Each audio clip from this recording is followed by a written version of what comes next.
Hi, I'm Michael O'Hara, Interim Dean of Ball State University's College of Fine Arts.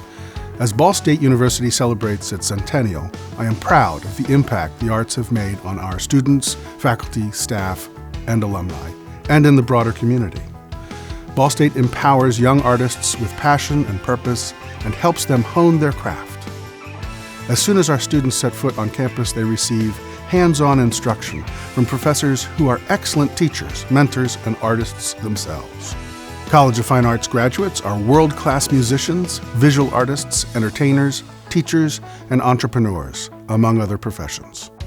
At Ball State, we do more than educate students. We serve our neighbors. In the College of Fine Arts, we encourage our talented artists to be good citizens.